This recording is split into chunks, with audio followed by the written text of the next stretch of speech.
Hotel के अंदर एक शानदार पार्टी चल रही थी, जहां कई करोड़पति लोग तरह तरह की डिशेस खा रहे थे, जिनमें से आधा खाना वे लोग सिर्फ झूठा करके फेंक दे रहे थे। इसी वक्त होटल के एक वेटर ने देखा कि बाहर एक बच्चा भूख से रोता हुआ खड़ा है।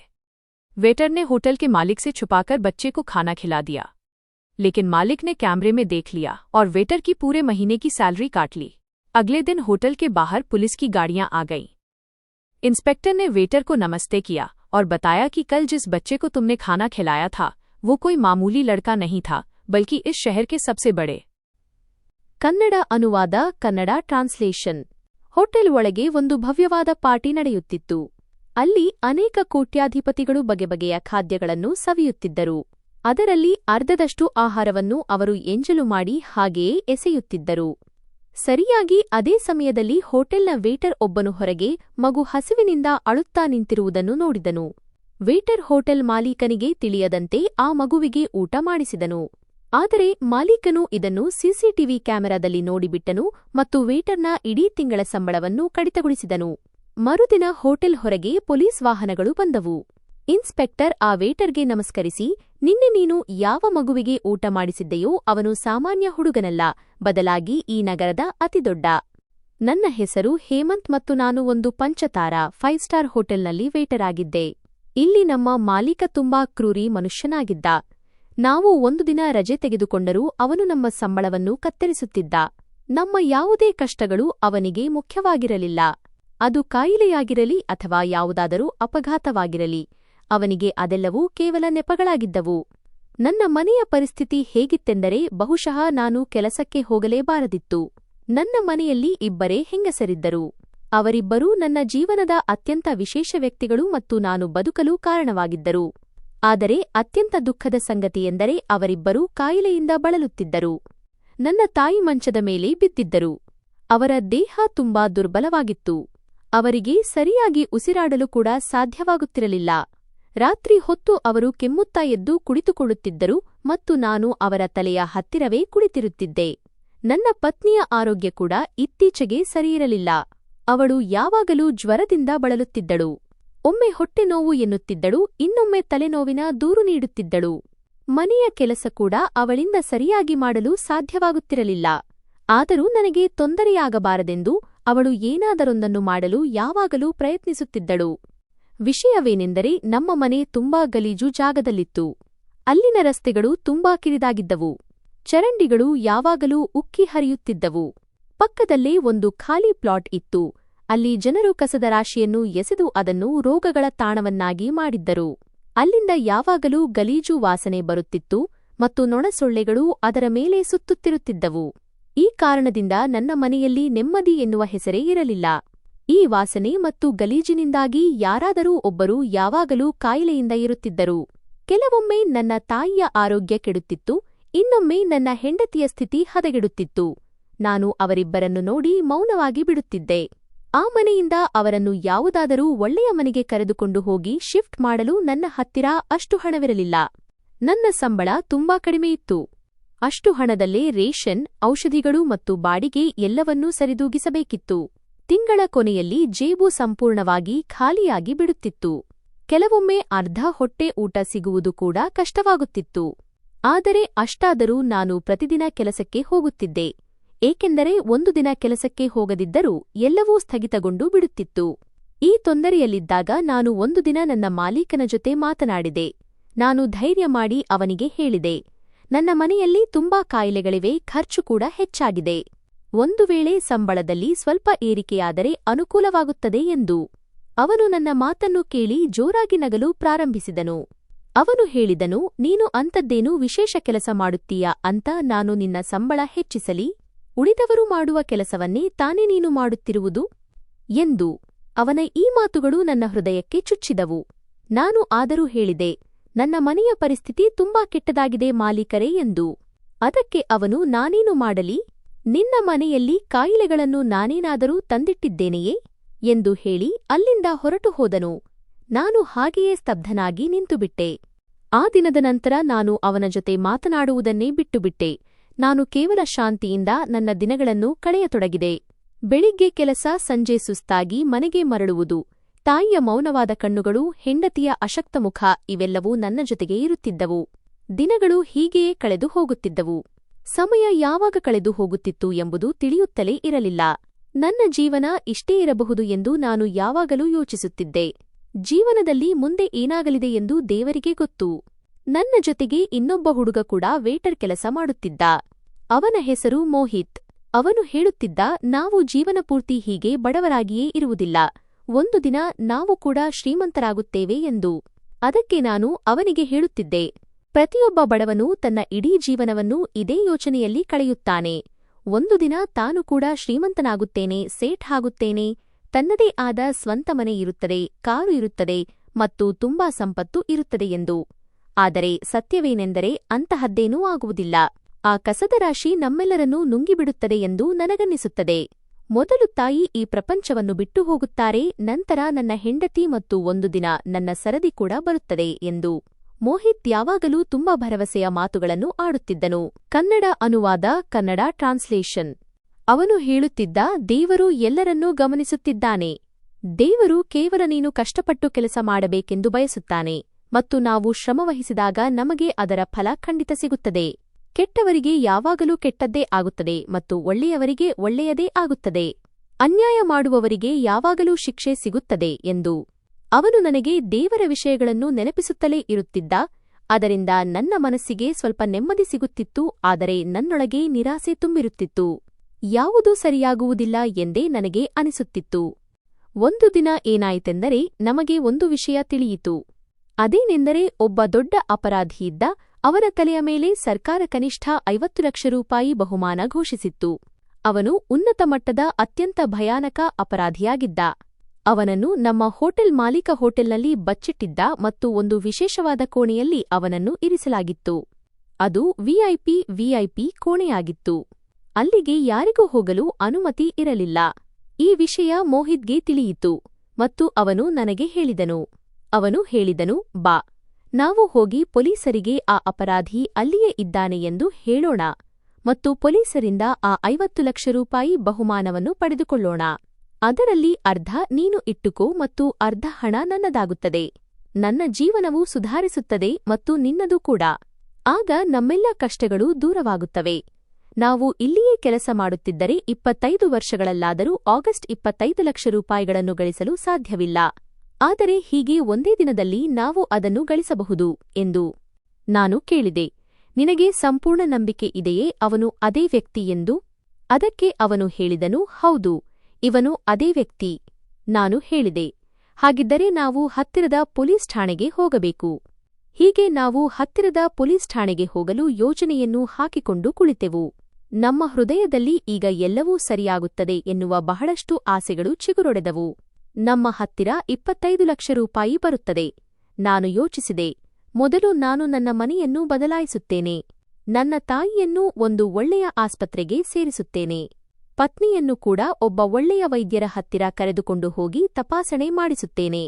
ಮನೆಯಲ್ಲಿ ಎಲ್ಲವೂ ಸ್ವಚ್ಛವಾಗಿ ಚಂದದ ವಸ್ತುಗಳಿರುತ್ತವೆ. ನನ್ನ ಮನೆಯಲ್ಲಿ ಒಳ್ಳೆಯ ಸುಗಂಧ ಇರುತ್ತದೆ ಮತ್ತು ನಂತರ ಎಲ್ಲವೂ ಸರಿಯಾಗುತ್ತದೆ ಎಂದುಕೊಂಡೆ. ಆದರೆ ಪತ್ನಿಗೆ ಇವ್ಯಾವುದನ್ನೂ ಹೇಳಿರಲಿಲ್ಲ. ಅವಳು ನನ್ನನ್ನು ನೋಡಿದಾಗ ಕೇಳಿದಳು, ನೀವು ಇವತ್ತು ಇಷ್ಟು ಸಂತೋಷವಾಗಿದ್ದೀರಲ್ಲ ಯಾಕೆ? ಬಹಳ ದಿನಗಳ ನಂತರ ನಾನು ನಿಮ್ಮನ್ನು ಇಷ್ಟು ಖುಷಿಯಾಗಿ ನೋಡುತ್ತಿದ್ದೇನೆ. ನಿಮ್ಮ ಆ ಕಿರುನಗೆಯನ್ನು ನೋಡಿಯೇ ನಾನು ನಿಮ್ಮನ್ನು ಪ್ರೀತಿಸಿದ್ದು. ಆದರೆ ನೀವು ನಗುವುದನ್ನೇ ಬಿಟ್ಟುಬಿಟ್ಟಿದ್ದಿರಿ.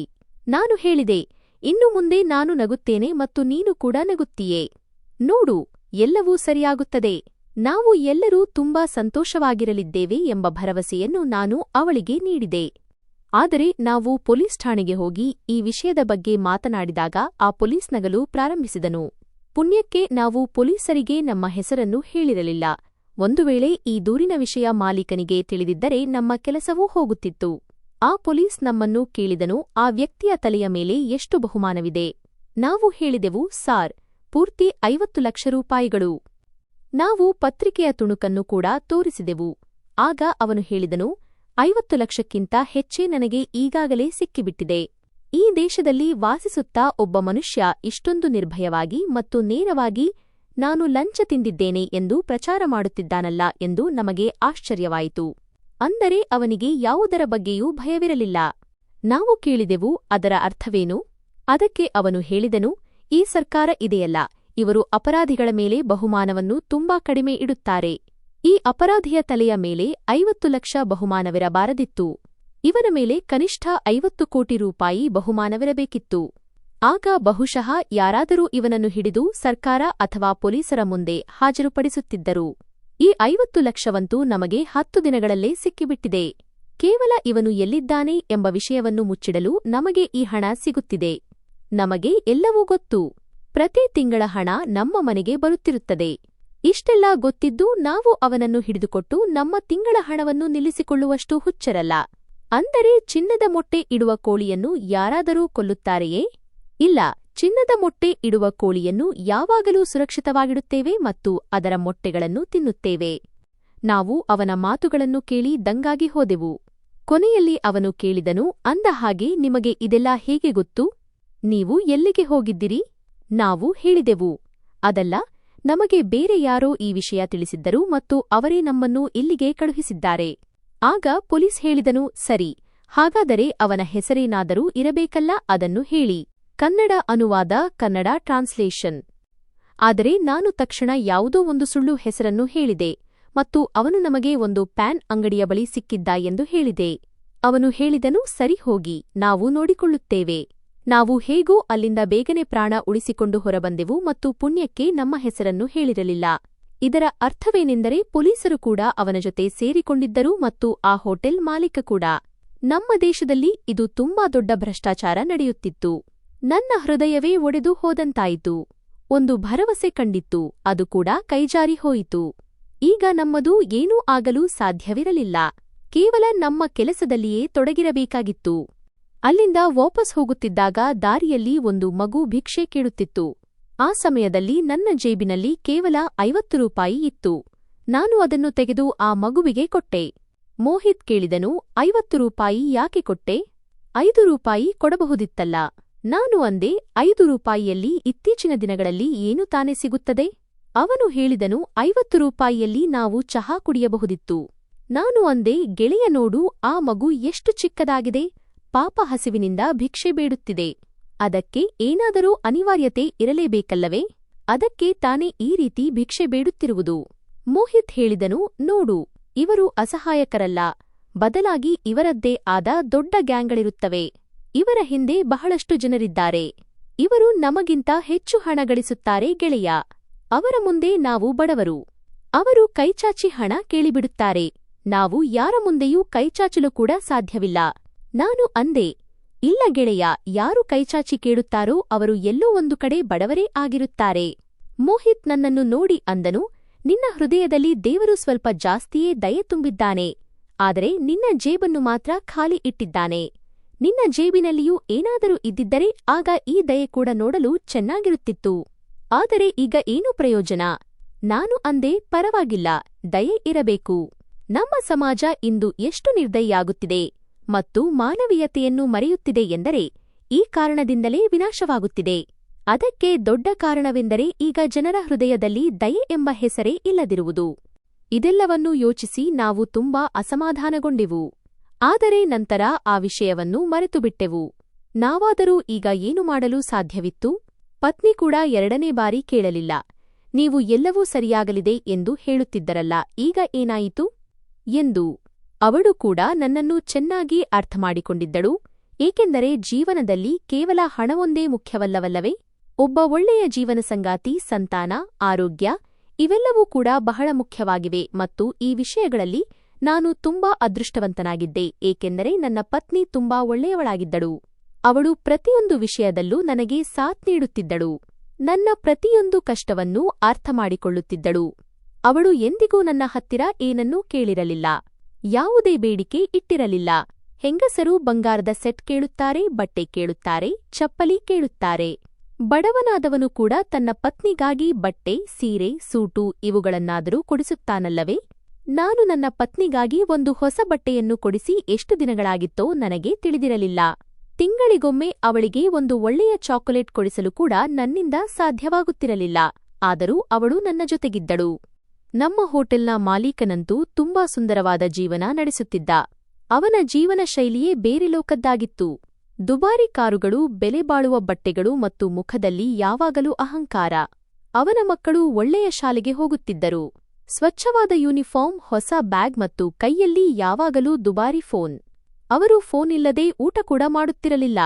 ಟೇಬಲ್ ಮೇಲೆ ಕುಳಿತು ವಿಡಿಯೋ ನೋಡುತ್ತಾ ಇರುತ್ತಿದ್ದರು ಮತ್ತು ತಂದೆ ತಾಯಿ ಹೆಮ್ಮೆಯಿಂದ ಅವರನ್ನು ನೋಡುತ್ತಿದ್ದರು. ಅವನ ಪತ್ನಿ ಕೂಡ ಆಗಾಗ ಹೋಟೆಲ್ಗೆ ಬರುತ್ತಿದ್ದಳು ಮತ್ತು ಅವಳ ನಖರಗಳಂತೂ ಮುಗಿಯುತ್ತಲೇ ಇರಲಿಲ್ಲ. ಅವಳು ಹೋಟೆಲ್ಗೆ ಬಂದಾಗ ಇಡೀ ಮೆನುವನ್ನೇ ಆರ್ಡರ್ ಮಾಡುತ್ತಿದ್ದಳು. ಒಮ್ಮೆ ಈ ಖಾದ್ಯ, ಇನ್ನೊಮ್ಮೆ ಆ ಖಾದ್ಯ, ನಂತರ ಒಂದೊಂದೇ ವಿಷಯದಲ್ಲಿ ಹುಡುಕುತ್ತಿದ್ದಳು. ಇದು ಚೆನ್ನಾಗಿ ಆಗಿಲ್ಲ, ಇದರ ರುಚಿ ಸರಿಯಿಲ್ಲ, ಇದು ಹೀಗೆ ಇರಬಾರದಿತ್ತು. ಹೀಗೆ ಅವಳ ಕೊರತೆಗಳನ್ನು ಎಣಿಸುವುದು ಮುಗಿಯುತ್ತಲೇ ಇರಲಿಲ್ಲ. ನಾವು ಒಬ್ಬರಿಗೊಬ್ಬರು ಮುಖ ನೋಡಿಕೊಳ್ಳುತ್ತಿದ್ದೆವು ಮತ್ತು ಮೆಲ್ಲನೆ ಹೇಳುತ್ತಿದ್ದೆವು, ಅಪ್ಪ, ಈ ಹೆಂಗಸಿನ ನಖರಗಳೆಷ್ಟಿವೆ? ನಾವು ಬಡವರಾಗಿದ್ದೆವು. ನಮಗೆ ಒಂದು ಪ್ಲೇಟ್ ಊಟ ಸಿಗಬೇಕಾದರೂ 100 ಬಾರಿ ಯೋಚಿಸಬೇಕಿತ್ತು. ಕೆಲವೊಮ್ಮೆ ಉಳಿದ ಅಡುಗೆ, ಕೆಲವೊಮ್ಮೆ ಅರ್ಧ ಊಟ ಸಿಗುತ್ತಿತ್ತು. ಆದರೆ ಇಲ್ಲಿ ಒಬ್ಬ ಮಹಿಳೆ ಇಡೀ ಮೆನುವನ್ನೇ ತರಿಸಿದರೂ ಅವಳಿಗೆ ನೆಮ್ಮದಿ ಇರಲಿಲ್ಲ. ಮಾಲೀಕ ಸ್ವತಃ ಆರಾಮದಾಯಕ ಜೀವನ ನಡೆಸುತ್ತಿದ್ದ. ಆದರೆ ನಮ್ಮ ಬಗ್ಗೆ ಅವನು ಎಂದಿಗೂ ಯೋಚಿಸಲಿಲ್ಲ. ನಿನ್ನ ಮನೆ ಹೇಗೆ ನಡೆಯುತ್ತಿದೆ ಎಂದು ಕೇಳಲಿಲ್ಲ, ಅಥವಾ ನಿನ್ನ ಸಂಬಳದಲ್ಲಿ ಜೀವನ ನಡೆಸಲು ಸಾಧ್ಯವೇ ಇಲ್ಲವೇ ಎಂದು ನೋಡಲಿಲ್ಲ. ನಮ್ಮಲ್ಲಿ ಯಾರಿಗಾದರೂ ಮಕ್ಕಳು ಅನಾರೋಗ್ಯಕ್ಕೆ ತುತ್ತಾದರೆ ಮನೆಯ ಮದ್ದಿನಿಂದಲೇ ಮಕ್ಕಳನ್ನು ಗುಣಪಡಿಸಿಕೊಳ್ಳುತ್ತಿದ್ದೆವು. ಏಕೆಂದರೆ ಚಿಕಿತ್ಸೆ ಕೊಡಿಸಲು ನಮ್ಮ ಹತ್ತಿರ ಹಣವಿರುತ್ತಿರಲಿಲ್ಲ. ಯಾರದ್ದೋ ಬಾಡಿಗೆ ಬಾಕಿ ಇರುತ್ತಿತ್ತು, ಇನ್ಯಾರದ್ದೋ ಮನೆಯಲ್ಲಿ ಒಲೆ ಉರಿಯುವುದೇ ಕಷ್ಟವಾಗುತ್ತಿತ್ತು. ಆದರೆ ಮಾಲೀಕನ ಪಾಲಿಗೆ ನಾವೆಲ್ಲರೂ ಒಂದೇ ತರಹ ಇದ್ದೆವು, ಕೇವಲ ಕೆಲಸ ಮಾಡುವ ಯಂತ್ರಗಳು. ಅವನು ಏನೇನೋ ಅಡ್ಡ ಹಾದಿಗಳನ್ನು ಹಿಡಿದು ತನ್ನ ಹೋಟೆಲ್ಗೆ ದೊಡ್ಡ ಹೆಸರು ತಂದುಕೊಂಡು ಕುಳಿತಿದ್ದ. ನಾವು ಹಗಲಿರುಳು ಕಷ್ಟಪಟ್ಟು ದುಡಿಯುತ್ತಿದ್ದೆವು, ಆದರೆ ಹೆಸರು ಮಾತ್ರ ಅವನದಾಗುತ್ತಿತ್ತು. ಹೊಗಳಿಕೆ ಮಾಲೀಕನಿಗೆ ಸಿಗುತ್ತಿತ್ತು ಮತ್ತು ಬೈಗುಳ ನಮಗೆ ಬೀಳುತ್ತಿತ್ತು. ಒಂದು ದಿನ ಮಾಲೀಕನು ಎಲ್ಲಾ ಸಿಬ್ಬಂದಿಯನ್ನು ಕರೆದನು. ಇನ್ನು ಕೆಲವು ದಿನಗಳ ನಂತರ ಒಂದು ಬಹಳ ದೊಡ್ಡ ಪಾರ್ಟಿ ನಡೆಯಲಿದೆ ಎಂದು ಅವನು ತಿಳಿಸಿದನು. ಒಂದು ದೊಡ್ಡ ಕಂಪನಿಯು ಇಲ್ಲಿ ಪಾರ್ಟಿ ಕೊಡುತ್ತಿದೆ. ಆ ಕಂಪನಿಗೆ 25 ವರ್ಷಗಳು ಪೂರೈಕೆಯಾಗುತ್ತಿವೆ. ಮಾಲೀಕನು ಬಹಳ ಕಠಿಣ ಧ್ವನಿಯಲ್ಲಿ, ಯಾವುದೇ ತಪ್ಪು ನಡೆಯಬಾರದು, ಯಾರು ತಪ್ಪು ಮಾಡುತ್ತಾರೋ ಅವರ ಸಂಬಳವನ್ನು ಕತ್ತರಿಸಲಾಗುವುದು ಎಂದು ಹೇಳಿದನು. ಇದನ್ನು ಕೇಳಿ ಎಲ್ಲರ ಎದೆಬಡಿತವೇ ನಿಂತಂತಾಯಿತು. ಸಂಬಳ ಕತ್ತರಿಸುವುದು ನಮ್ಮ ಮಾಲೀಕನಿಗೆ ಅತ್ಯಂತ ಪ್ರಿಯವಾದ ಕೆಲಸವಾಗಿತ್ತು. ರಜೆ ಮಾಡಿದರೆ ಸಂಬಳ ಕಟ್, ತಪ್ಪಾದರೆ ಸಂಬಳ ಕಟ್, ತಡವಾಗಿ ಬಂದರೆ ಸಂಬಳ ಕಟ್. ಅವನು ಯಾವಾಗಲೂ ಇದನ್ನೇ ಮಾಡುತ್ತಿದ್ದ ಮತ್ತು ನಿಜವಾಗಿಯೂ ಸಂಬಳವನ್ನು ಕತ್ತರಿಸುತ್ತಿದ್ದ. ನಾವು ಏನನ್ನೂ ಹೇಳುವಂತಿರಲಿಲ್ಲ, ಏಕೆಂದರೆ ಕೆಲಸ ಕಳೆದುಕೊಳ್ಳುವುದು ನಮಗೆ ಸಾವಿಗೆ ಸಮಾನವಾಗಿತ್ತು. ಸಂಬಳ ಪಡೆಯುವ ಮನುಷ್ಯ ತನ್ನದೇ ಆದ ಒಂದು ಲೆಕ್ಕಾಚಾರ ಹಾಕಿಕೊಂಡಿರುತ್ತಾನೆ. ಇಷ್ಟು ಹಣದಲ್ಲಿ ರೇಷನ್ ತರಬೇಕು, ಇಷ್ಟು ಹಣದಲ್ಲಿ ಔಷಧಿ, ಇಷ್ಟು ಬಾಡಿಗೆ ಮತ್ತು ಮಕ್ಕಳ ಶಾಲಾ ಶುಲ್ಕ ಎಂದು. ಯಾವಾಗ ಮಧ್ಯದಲ್ಲಿ ಸಂಬಳ ಕಡಿತವಾಗುತ್ತಿತ್ತೋ ಆಗ ಇಡೀ ಜೀವನದ ಲೆಕ್ಕಾಚಾರವೇ ಬುಡಮೇಲಾಗುತ್ತಿತ್ತು. ಆಮೇಲೆ ಅನಿವಾರ್ಯವಾಗಿ ಒಂದು ಔಷಧಿ ಬಿಡಬೇಕಾಗುತ್ತಿತ್ತು ಅಥವಾ ಊಟದಲ್ಲಿ ಕಡಿತ ಮಾಡಬೇಕಾಗುತ್ತಿತ್ತು. ಇಷ್ಟು ಬಾರಿ ಬೇರೆಯವರ ಮುಂದೆ ಸಾಲಕ್ಕಾಗಿ ಕೈ ಚಾಚಬೇಕಾಗುತ್ತಿತ್ತು. ಬಡವನ ಕಷ್ಟವೇ ಹಾಗಿದೆ. ಅವನು ಹಗಲಿರುಳು ಬೆವರು ಸುರಿಸಿ ದುಡಿಯುತ್ತಾನೆ, ಆದರೂ ಅವನ ಕೈ ಮತ್ತು ಜೇಬು ಎರಡೂ ಖಾಲಿಯೇ ಇರುತ್ತವೆ. ಅವನು ಬೇರೆಯವರ ಸಂತೋಷವನ್ನು ಅಲಂಕರಿಸುತ್ತಾನೆ, ಆದರೆ ಅವನ ಸ್ವಂತ ಮನೆಯಲ್ಲಿ ಮಾತ್ರ ಬೇಸರ ಆವರಿಸಿರುತ್ತದೆ. ನಾನು ಕೂಡ ಮೌನವಾಗಿ ಈ ನೋವನ್ನೆಲ್ಲ ಸಹಿಸಿಕೊಳ್ಳುತ್ತಿದ್ದವರಲ್ಲಿ ಒಬ್ಬನಾಗಿದ್ದೆ, ಏಕೆಂದರೆ ಸಹಿಸಿಕೊಳ್ಳುವುದನ್ನು ಬಿಟ್ಟರೆ ನನಗೆ ಬೇರೆ ದಾರಿಯೇ ಇರಲಿಲ್ಲ. ಬಡತನ ಎಂಬುದು ತುಂಬಾ ಕೆಟ್ಟ ಜಿನಸು. ಗೆಳೆಯರೇ, ಯಾರ ಹಣೆಬರಹದಲ್ಲಿ ಇದು ಬರೆಯಲ್ಪಟ್ಟಿರುತ್ತದೆಯೋ ಅವರಿಗೆ ಮಾತ್ರ ಇದರ ಅಂದಾಜು ಇರುತ್ತದೆ. ದೊಡ್ಡ ದೊಡ್ಡ ಅಂಗಡಿಗಳ ಮುಂದೆ ಹಾದು ಹೋಗುವಾಗ ನನ್ನ ಮನೆಯವರಿಗಾಗಿ ಏನಾದರೂ ತೆಗೆದುಕೊಂಡು ಹೋಗಬಹುದಿತ್ತಲ್ಲವೇ ಎಂದು ಯೋಚಿಸುವುದು. ಒಳ್ಳೆಯ ವಸ್ತುಗಳನ್ನು ನೋಡುವುದು. ಸುಂದರವಾದ ಬಟ್ಟೆಗಳನ್ನು ನೋಡಿದಾಗ, ಈ ಬಟ್ಟೆಗಳನ್ನು ನನ್ನ ಹೆಂಡತಿಗೆ ತೆಗೆದುಕೊಂಡು ಹೋಗಿದ್ದರೆ ಅವಳು ಎಷ್ಟು ಖುಷಿಪಡುತ್ತಿದ್ದಳು ಎಂದು ಆಲೋಚಿಸುವುದು. ಅವಳು ಆ ಬಟ್ಟೆಗಳನ್ನು ತೊಟ್ಟು ನನ್ನ ಮುಂದೆ ಬಂದಾಗ ಎಷ್ಟು ಸುಂದರವಾಗಿ ಕಾಣುತ್ತಿದ್ದಳು, ನಾನು ಅವಳನ್ನು ಎಷ್ಟು ಹೊಗಳುತ್ತಿದ್ದೆ. ಅಥವಾ ನನ್ನ ತಾಯಿಗೆ ಯಾವುದಾದರೂ ಒಳ್ಳೆಯ ವಸ್ತುವನ್ನು ತೆಗೆದುಕೊಂಡು ಹೋಗಬಹುದಿತ್ತು, ಅವರನ್ನು ಒಳ್ಳೆಯ ವೈದ್ಯರ ಬಳಿ ಚಿಕಿತ್ಸೆಗೆ ಕರೆದುಕೊಂಡು ಹೋಗಬಹುದಿತ್ತು. ಬಹುಶಃ ಅವರು ಬೇಗ ಗುಣಮುಖರಾಗುತ್ತಿದ್ದರೇನೋ. ಈ ರೀತಿಯ ಮಾತುಗಳು ನನ್ನ ಮೆದುಳಿನಲ್ಲಿ ಸದಾ ಓಡುತ್ತಲೇ ಇರುತ್ತಿದ್ದವು. ನಾನು ನನ್ನನ್ನು ಈ ಆಲೋಚನೆಗಳಿಂದ ಹೊರಗೆ ತರಲು ತುಂಬಾ ಪ್ರಯತ್ನಿಸಿದೆ. ಈಗ ಪೂಜೆ ಪುನಸ್ಕಾರಗಳಲ್ಲಿ ತೊಡಗಿಸಿಕೊಂಡೆ. ಬೆಳಿಗ್ಗೆ ಮತ್ತು ಸಂಜೆ ದೇವಸ್ಥಾನಕ್ಕೆ, ದೇವರ ದರ್ಶನಕ್ಕೆ ಹೋಗಲು ಪ್ರಾರಂಭಿಸಿದೆ. ಆದರೆ ಎಲ್ಲೋ ಒಂದು ಕಡೆ ನನ್ನ ಪರಿಸ್ಥಿತಿಯಿಂದ ನಾನು ಸಂತೋಷವಾಗಿಲ್ಲ ಎಂಬುದು ಮತ್ತು ಇನ್ನೂ ಉತ್ತಮವಾದ ಜೀವನಕ್ಕಾಗಿ ಹಂಬಲಿಸುತ್ತಿರುವುದು ನನ್ನ ಮನಸ್ಸಿನಲ್ಲಿ ನಡೆಯುತ್ತಲೇ ಇತ್ತು. ನಮ್ಮ ಹೋಟೆಲ್ನಲ್ಲಿ ಆ ದೊಡ್ಡ ಪಾರ್ಟಿ ಇದ್ದ ದಿನ ಹೋಟೆಲ್ನಾದ್ಯಂತ ಗದ್ದಲವೋ ಗದ್ದಲ. ಎಲ್ಲೆಡೆ ಓಡಾಟ, ಚಟುವಟಿಕೆಗಳು ಮಿತಿಮೀರಿದ್ದವು. ಅಡುಗೆ ಮನೆಯಲ್ಲಿ ಪಾತ್ರೆಗಳ ಸದ್ದು, ಹಾಲ್ನಲ್ಲಿ ಜನರ ಮಾತುಗಳು, ವೇಟರ್ಗಳು ಇತ್ತಿತ್ತ ಓಡುತ್ತಿದ್ದರು. ಎಲ್ಲರೂ ಯಾವುದೇ ತಪ್ಪು ಆಗದಂತೆ ತಮ್ಮ ಶಕ್ತಿಮೀರಿ ಪ್ರಯತ್ನಿಸುತ್ತಿದ್ದರು. ಏಕೆಂದರೆ ಸಣ್ಣ ತಪ್ಪು ಮಾಡಿದರೂ ಮಾಲೀಕ ನಮ್ಮನ್ನು ಸುಮ್ಮನೆ ಬಿಡುವುದಿಲ್ಲ ಎಂದು ನಮಗೆ ತಿಳಿದಿತ್ತು. ಸಂಬಳ ಕಡಿತವಾಗುವುದು ಮೊದಲೇ ನಿರ್ಧಾರವಾದಂತಿತ್ತು. ಅಂದು ಅಡುಗೆ ಮಾತ್ರ ನಿಜಕ್ಕೂ ಅದ್ಭುತವಾಗಿತ್ತು. ಅದರ ಸುವಾಸನೆ ಇಡೀ ಹೋಟೆಲ್ನಲ್ಲಿ ಪಸರಿಸಿತ್ತು. ಅಂದು ನಮಗೂ ಅಲ್ಲೇ ಊಟವಿತ್ತು. ಇದು ಪ್ರತಿದಿನ ನಡೆಯುವ ವಿಷಯವೇನಲ್ಲ. ನಮಗೆ ಯಾವಾಗಲೂ ಅಲ್ಲಿ ಊಟ ಸಿಗುತ್ತಿರಲಿಲ್ಲ. ಒಂದು ವೇಳೆ ಊಟ ಉಳಿದರೆ ಮಾತ್ರ ನಾವು ಅದನ್ನು ತಿನ್ನಬಹುದಿತ್ತು. ಇದೇ ನಿರೀಕ್ಷೆಯಲ್ಲಿ ನಾವೆಲ್ಲರೂ ಖುಷಿಯಾಗಿದ್ದೆವು. ನನ್ನ ಮನಸ್ಸಿನಲ್ಲೂ ಒಂದು ಆಲೋಚನೆ ಇತ್ತು. ಸ್ವಲ್ಪ ಊಟ ಏನಾದರೂ ಉಳಿದರೆ ನನ್ನ ಹೆಂಡತಿ ಮತ್ತು ತಾಯಿಗೂ ಸ್ವಲ್ಪ ಊಟ ತೆಗೆದುಕೊಂಡು ಹೋಗೋಣ ಎಂದುಕೊಂಡೆ. ಏಕೆಂದರೆ ಮನೆಯಲ್ಲಿ ನಮಗೆ ಹೆಚ್ಚಾಗಿ ಬೇಳೆ ಸಾರು ಮತ್ತು ಒಣರೊಟ್ಟಿಯಷ್ಟೇ ಸಿಗುತ್ತಿತ್ತು. ಅದೇ ಸಮಯದಲ್ಲಿ ನನ್ನ ಕಣ್ಣು ಹೋಟೆಲ್ನ ಅಡುಗೆ ಮನೆಯ ಬಾಗಿಲಿನ ಮೇಲೆ ಬಿತ್ತು. ಅಡುಗೆ ಮನೆಯ ಹೊರಗೆ ಒಬ್ಬ ಪುಟ್ಟ ಹುಡುಗ ನಿಂತಿದ್ದ. ಅವನಿಗೆ ಸುಮಾರು 6 ಅಥವಾ 7 ವರ್ಷ ವಯಸ್ಸಿರಬಹುದು. ಅವನ ಬಟ್ಟೆಗಳು ಕೊಳೆಯಾಗಿದ್ದವು ಮತ್ತು ಮುಖದ ಮೇಲೆ ಧೂಳು ತುಂಬಿತ್ತು. ಅವನ ಕಣ್ಣುಗಳಿಂದ ನೀರು ಹರಿಯುತ್ತಿತ್ತು. ಅವನು ಅಳುತ್ತಿದ್ದರೂ ಅವನ ದನಿ ಹೊರಬರುತ್ತಿರಲಿಲ್ಲ. ಅವನು ಕೇವಲ ಆಹಾರದ ಕಡೆಗೆ ದಿಟ್ಟಿಸಿ ನೋಡುತ್ತಿದ್ದ. ಅವನ ಕಣ್ಣುಗಳು ಪ್ಲೇಟ್ಗಳ ಮೇಲೆ ನೆಟ್ಟಿದ್ದವು. ಅವನು ಆ ಸುವಾಸನೆಯನ್ನೇ ನುಂಗುತ್ತಿರುವಂತೆ ಕಾಣುತ್ತಿತ್ತು. ನಾನು ಬಹಳ ಹೊತ್ತಿನಿಂದ ಅವನನ್ನು ಗಮನಿಸುತ್ತಿದ್ದೆ. ಅವನ ಹಸಿದ ಮುಖ, ಬೆದರಿದ ಮತ್ತು ಕಣ್ಣೀರು ತುಂಬಿದ ಆ ಕಣ್ಣುಗಳು ನನ್ನ ಹೃದಯಕ್ಕೆ ಬಾಣದಂತೆ ನಾಟುತ್ತಿದ್ದವು. ಕೊನೆಗೆ ನನಗೆ ತಡೆದುಕೊಳ್ಳಲು ಸಾಧ್ಯವಾಗಲಿಲ್ಲ. ನಾನು ಮೆಲ್ಲನೆ ಬಾಗಿಲು ತೆರೆದು ಅವನನ್ನು ಒಳಗೆ ಕರೆದುಕೊಂಡೆ. ನಾನು ಅವನನ್ನು ಒಂದು ಬದಿಯಲ್ಲಿ ಕೂರಿಸಿದೆ ಮತ್ತು ಎಲ್ಲಿ ಪ್ಲೇಟ್ಗಳನ್ನು ಇಡಲಾಗಿತ್ತೋ ಅಲ್ಲಿ ಅವನು ಭಯಪಡುತ್ತಾ ಕುಳಿತುಕೊಂಡನು. ನಂತರ ನಾನು ಒಂದು ಪ್ಲೇಟ್ ಎತ್ತಿಕೊಂಡು ಅದರಲ್ಲಿ ಸಾಕಷ್ಟು ಆಹಾರವನ್ನು ಹಾಕಿದೆ. ನಾನು ಪ್ಲೇಟನ್ನು ಅವನ ಮುಂದೆಯೇ ಇಟ್ಟು ಪ್ರೀತಿಯಿಂದ ಕೇಳಿದೆ, ಮಗನೇ, ಎಲ್ಲಿಂದ ಬಂದಿದ್ದೀಯಾ? ನಿನಗೆ ತುಂಬಾ ಹಸಿವಾಗಿದೆಯೇ? ನಿನ್ನ ತಂದೆ ತಾಯಿ ಎಲ್ಲಿದ್ದಾರೆ? ಅವನು ನನ್ನ ಕಡೆ ನೋಡಿದನು, ಆದರೆ ಏನನ್ನೂ ಮಾತನಾಡಲಿಲ್ಲ. ಅವನು ಕೇವಲ ಊಟದ ಮೇಲೆ ಮುಗಿಬಿದ್ದನು. ಎಷ್ಟು ದಿನಗಳಿಂದ ಹಸಿದಿದ್ದನು ಎಂಬಂತಿತ್ತು. ಪ್ರತಿಯೊಂದು ತುತ್ತನ್ನು ಬೇಗಬೇಗನೆ ತಿನ್ನುತ್ತಿದ್ದನು. ಯಾರಾದರೂ ಅವನಿಂದ ಊಟವನ್ನು ಕಸಿದುಕೊಳ್ಳುತ್ತಾರೋ ಎಂಬ ಭಯ ಅವನಲ್ಲಿತ್ತು. ನಾನು ಅವನನ್ನು ನೋಡುತ್ತಾ ನಿಂತಿದ್ದೆ ಮತ್ತು ನಂತರ ಮತ್ತೆ ನನ್ನ ಕೆಲಸದಲ್ಲಿ ತೊಡಗಿದೆ. ನಾನು ಮನಸ್ಸಿನಲ್ಲೇ ಅಂದುಕೊಂಡೆ, ಸರಿ, ಊಟ ಮಾಡಿ ಹೊಟ್ಟೆ ತುಂಬಿಸಿಕೊಳ್ಳಲಿ. ಸ್ವಲ್ಪ ಸಮಯದ ನಂತರ ಅವನು ಎದ್ದು ಅಲ್ಲಿಂದ ಮೌನವಾಗಿ ಹೊರಟು ಹೋದನು. ಅವನು ಎಲ್ಲಿಗೆ ಹೋದನೋ ತಿಳಿಯದು. ಬಹುಶಃ ಅವನು ಅಲ್ಲೇ ಎಲ್ಲೋ ಭಿಕ್ಷೆ ಬೇಡುವ ಮಗುವಾಗಿರಬಹುದು. ಎಲ್ಲಿಗೆ ಹೋಗಬೇಕು ಎಂಬುದು ಅವನಿಗೆ ತಿಳಿದಿರುತ್ತದೆ ಎಂದು ನಾನು ಭಾವಿಸಿದೆ. ಅವನ ಹೊಟ್ಟೆಯಾದರೂ ತುಂಬಿತಲ್ಲ ಎಂದು ನನಗೆ ನೆಮ್ಮದಿಯಾಯಿತು. ನನ್ನ ಮನಸ್ಸಿಗೆ ಒಂದು ವಿಚಿತ್ರವಾದ ಸಮಾಧಾನ ಸಿಕ್ಕಿತು.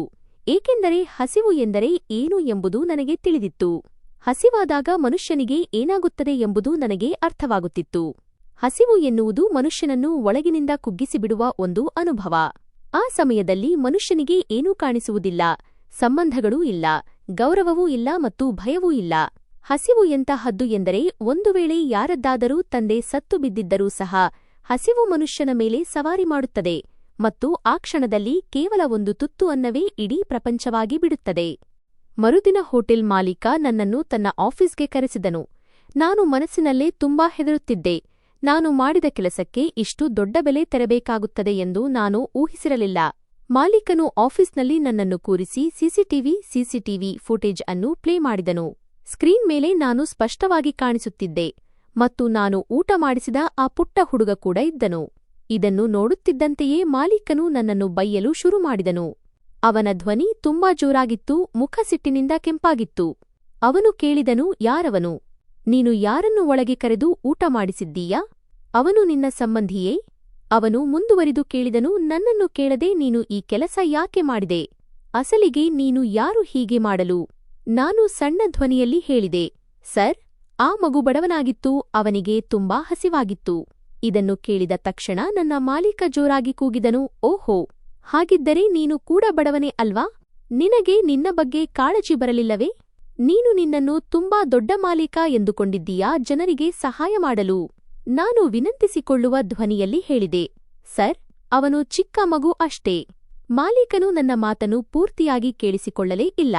ಅವನು ಮಧ್ಯದಲ್ಲೇ ಕಿರುಚತೊಡಗಿದನು, ಸರಿ, ಹಾಗಿದ್ದರೆ ನೀನು ಅವನಿಗೆ ಮಾಡಿಸಿದ ಊಟ ನಿನಗೆ ತುಂಬಾ ದುಬಾರಿಯಾಗಲಿದೆ. ನಿನ್ನ ಕೇವಲ 1 ಅಥವಾ 2 ದಿನದ ಸಂಬಳವಲ್ಲ, ಬದಲಾಗಿ ಇಡೀ ತಿಂಗಳ ಸಂಬಳವನ್ನು ಕಡಿತಗೊಳಿಸಲಾಗುವುದು. ಇನ್ನು ನಿನಗೆ ಮುಂದಿನ ತಿಂಗಳೇ ಸಂಬಳ ಸಿಗುವುದು. ಇದನ್ನು ಕೇಳಿದಾಗ ನನ್ನ ಎದೆ ನಡುಗಿ ಹೋಯಿತು ಮತ್ತು ನಾನು ಥರ್ಥರ ಗಡಗಡ ನಡುಗತೊಡಗಿದೆ. ನಾನು ತುಂಬಾ ಹತಾಶನಾದೆ. ನಾನು ಮತ್ತೆ ಮತ್ತೆ ಗೋಗರಿಯುತ್ತಾ ಹೇಳುತ್ತಿದ್ದೆ, ಸರ್, ದಯವಿಟ್ಟು ಹಾಗೆ ಮಾಡಬೇಡಿ, ನಾನು ತುಂಬಾ ಬಡವ. ಆಗ ಅವನು ನನ್ನನ್ನು ನೋಡಿ ಹಾಸ್ಯ ಮಾಡುತ್ತಾ ಜೋರಾಗಿ ನಗತೊಡಗಿದನು. ಅವನು ಹೇಳಿದನು, ಓಹೋ, ಈಗ ನಿನಗೆ ತಿಳಿಯಿತೇ ನೀನು ಬಡವ ಎಂದು.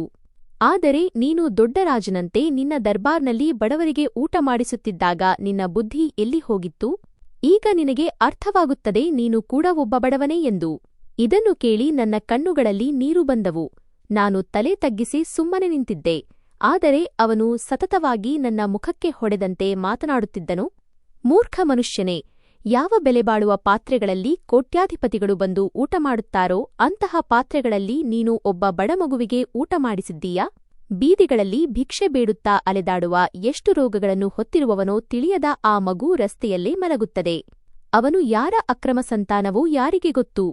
ಒಂದು ವೇಳೆ ಈ ಹೋಟೆಲ್ನಲ್ಲಿ ಇಂತಹವರು ಊಟ ಮಾಡುತ್ತಾರೆ ಮತ್ತು ಅದೇ ಪಾತ್ರೆಗಳಲ್ಲಿ ನಮಗೂ ಊಟ ಬಡಿಸುತ್ತಾರೆ ಎಂದು ಆ ಶ್ರೀಮಂತರು ನೋಡಿದ್ದರೆ ನಮ್ಮ ಹೋಟೆಲ್ನ ಮರ್ಯಾದೆ ಏನಾಗುತ್ತಿತ್ತು ಎಂದು ನಿನಗೆ ತಿಳಿದಿದೆಯೇ? ಅವನು ಕಿರುಚುತ್ತಾ ಹೇಳಿದನು, ಇಷ್ಟು ಸಣ್ಣ ವಿಷಯ ನಿನ್ನ ಸಣ್ಣ ಬುದ್ಧಿಗೆ ಯಾಕೆ ತಿಳಿಯುವುದಿಲ್ಲ?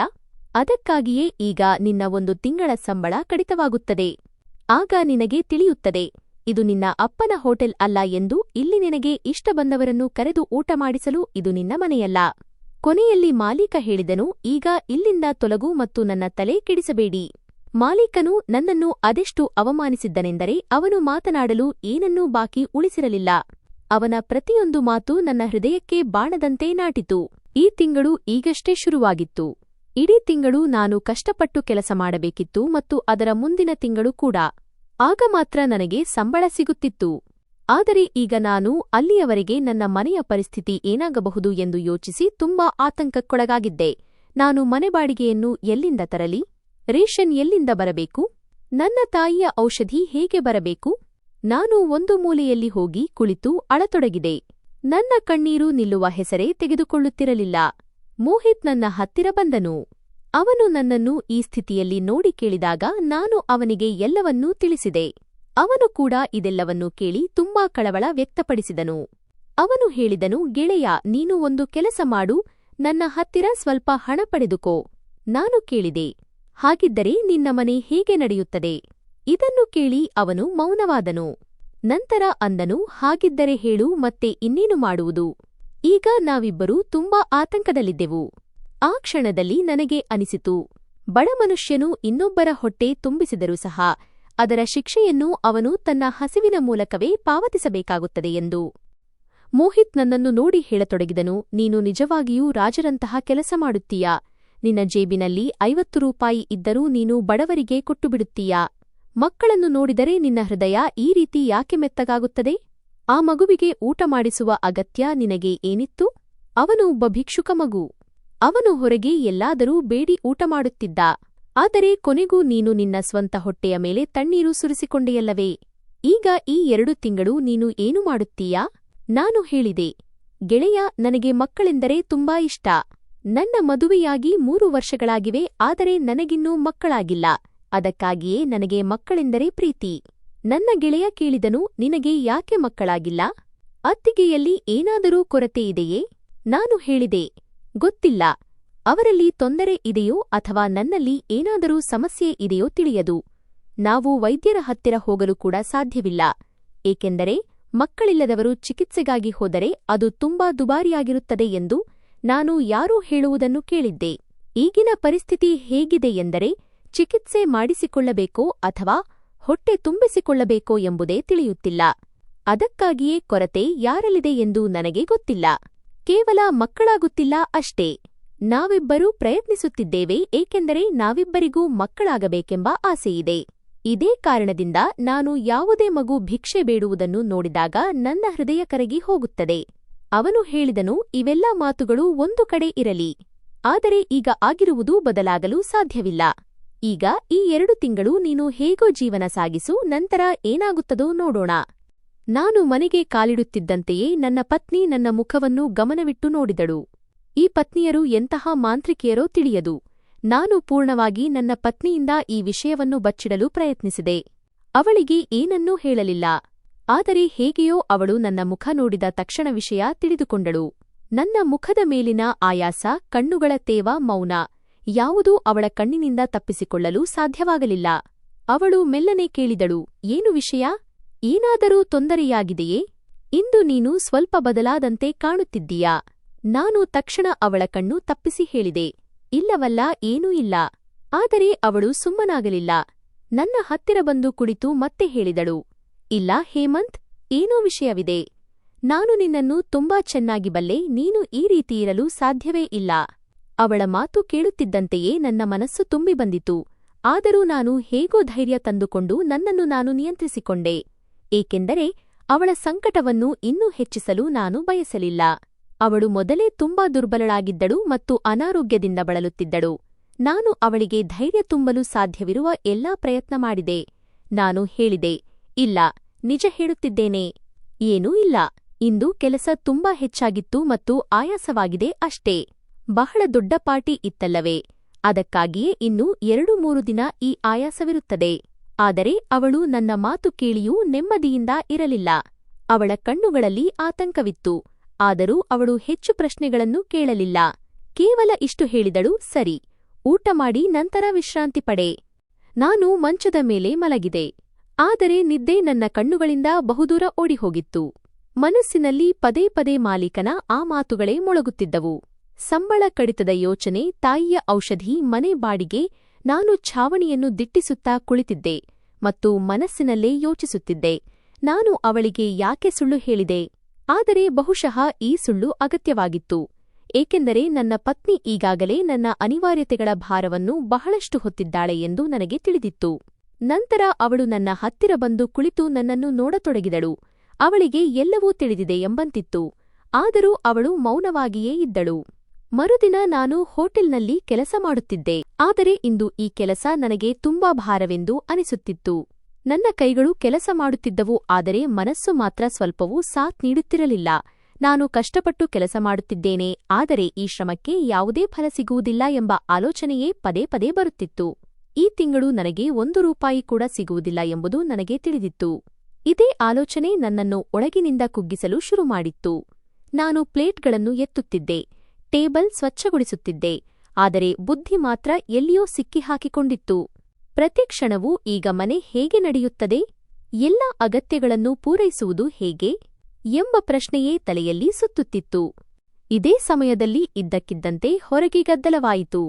ಹೋಟೆಲ್ ಹೊರಗೆ ಪೊಲೀಸರ ಹಲವಾರು ವಾಹನಗಳು ಬಂದು ನಿಂತಿರುವುದನ್ನು ನಾನು ನೋಡಿದೆ. ಅವು 1 ಅಥವಾ 2 ಅಲ್ಲ, ಬದಲಾಗಿ ತುಂಬಾ ಸಂಖ್ಯೆಯಲ್ಲಿದ್ದವು. ಇದನ್ನು ಕಂಡು ಎಲ್ಲರೂ ಬೆಚ್ಚಿಬಿದ್ದರು. ವೇಟರ್ಗಳು, ಕಿಚನ್ ಸಿಬ್ಬಂದಿ, ಮ್ಯಾನೇಜರ್ ಎಲ್ಲರೂ ಒಬ್ಬರನ್ನೊಬ್ಬರು ನೋಡಿಕೊಳ್ಳತೊಡಗಿದರು. ಇದು ನಾವು ಹೋಗಿದ್ದ ಪೊಲೀಸರಲ್ಲ, ಇಲ್ಲಿ ವಿಷಯವೇ ಬೇರೆಯಾಗಿದೆ ಎಂದು ಅನ್ನಿಸುತ್ತಿತ್ತು. ಆ ವಾಹನಗಳಲ್ಲಿ ಒಂದು ಗಾಡಿ ಡಿಎಂ ಸಾಹೇಬರದ್ದೂ ಆಗಿತ್ತು. ಇದನ್ನು ಕೇಳುತ್ತಿದ್ದಂತೆಯೇ ಇಡೀ ಹೋಟೆಲ್ನಲ್ಲಿ ಸ್ಮಶಾನ ಮೌನ ಆವರಿಸಿತು. ಮಾಲೀಕ ಕೂಡ ಗಾಬರಿಯಾದನು. ಅವನ ಮುಖದ ಬಣ್ಣವೇ ಬದಲಾಯಿತು. ಅವನು ತಕ್ಷಣ ಸ್ಪೆಷಲ್ ರೂಮ್ ತೆರೆಸಿದನು. ಡಿಎಂ ಸಾಹೇಬರನ್ನು ವಿಶೇಷ ಕೋಣೆಯಲ್ಲಿ ಕೂರಿಸಲಾಯಿತು ಮತ್ತು ಚಹಾ ತರಿಸಲಾಯಿತು. ಮಾಲೀಕ ಕೈಕಟ್ಟಿ ನಿಂತು ಬಹಳ ಗೌರವದಿಂದ ಕೇಳಿದನು, ತಾವು ಇಲ್ಲಿಗೆ ಹೇಗೆ ಬಂದಿರಿ?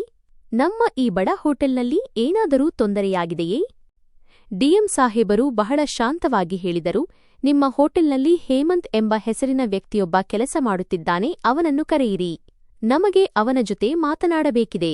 ಇದನ್ನು ಕೇಳಿದ ತಕ್ಷಣ ನನ್ನ ಕಾಲ ಕೆಳಗಿನ ಭೂಮಿ ಕುಸಿದಂತಾಯಿತು, ಏಕೆಂದರೆ ಅವರು ನನ್ನ ಹೆಸರನ್ನೇ ಹೇಳುತ್ತಿದ್ದರು. ಮಾಲೀಕ ಇದನ್ನು ಕೇಳಿದಾಗ ಅವನ ಕಣ್ಣುಗಳಲ್ಲಿ ಒಂದು ವಿಚಿತ್ರವಾದ ಹೊಳಪು ಮೂಡಿತು. ಅವನು ತಕ್ಷಣವೇ ಹೇಳಿದನು, ಸರ್, ಇವನು ಒಳ್ಳೆಯ ಮನುಷ್ಯನಲ್ಲ. ಖಂಡಿತ ಇವನು ಯಾವುದೋ ಅಪರಾಧ ಮಾಡಿದ್ದಾನೆ, ಯಾವುದಾದರೂ ಕಳ್ಳತನ ಮಾಡಿರಬಹುದು. ಅದಕ್ಕಾಗಿಯೇ ನೀವು ಇವನನ್ನು ಹಿಡಿಯಲು ಬಂದಿದ್ದೀರಿ. ಮಾಲೀಕ ಬಹಳ ನಿರ್ದಯವಾಗಿ ಹೇಳಿದನು, ನೀವು ಇವನನ್ನು ಸ್ವಲ್ಪವೂ ಬಿಡಬೇಡಿ. ಡಿಎಂ ಸಾಹೇಬರ ಜೊತೆ ಬಂದಿದ್ದ ಒಬ್ಬ ಪೊಲೀಸ್ ಹೇಳಿದರು, ಮೊದಲು ನೀವು ಅವನನ್ನು ಕರೆಯಿರಿ, ನಂತರ ಅವನನ್ನು ಬಿಡಬೇಕು ಅಥವಾ ಏನು ಮಾಡಬೇಕು ಎಂದು ನಿಮಗೆ ತಿಳಿಸಲಾಗುವುದು. ನನ್ನನ್ನು ಕರೆದಾಗ ನನ್ನ ಹೃದಯ ಜೋರಾಗಿ ಬಡಿಯತೊಡಗಿತು. ನನ್ನ ಕೈಗಳು ನಡುಗುತ್ತಿದ್ದವು. ನಾನು ತಕ್ಷಣ ಮೋಹಿತ್ನನ್ನು ನೋಡಿ ಮೆಲ್ಲನೆ ಹೇಳಿದೆ, ನಾವು ಅಂದು ಪೊಲೀಸರ ಹತ್ತಿರ ಹೋಗಿದ್ದ ಆ ದೂರಿನ ವಿಷಯವೇನಾದರೂ ಗೊತ್ತಾಗಿರಬಹುದಾ? ಇದನ್ನು ಕೇಳಿದ ತಕ್ಷಣ ಮೋಹಿತ್ ಕೂಡ ಬೆದರಿ ಹೋದನು. ಅವನ ಮುಖ ಬಿಳಿಯಾಯಿತು. ಅವನಿಗೆ ಏನೂ ಮಾತನಾಡಲು ಸಾಧ್ಯವಾಗಲಿಲ್ಲ. ನಾನು ನಿಧಾನವಾಗಿ ಆ ಕೋಣೆಯ ಕಡೆಗೆ ಹೋದೆ. ಪ್ರತಿಯೊಂದು ಹೆಜ್ಜೆಯೂ ನನಗೆ ತುಂಬಾ ಭಾರವೆನಿಸುತ್ತಿತ್ತು.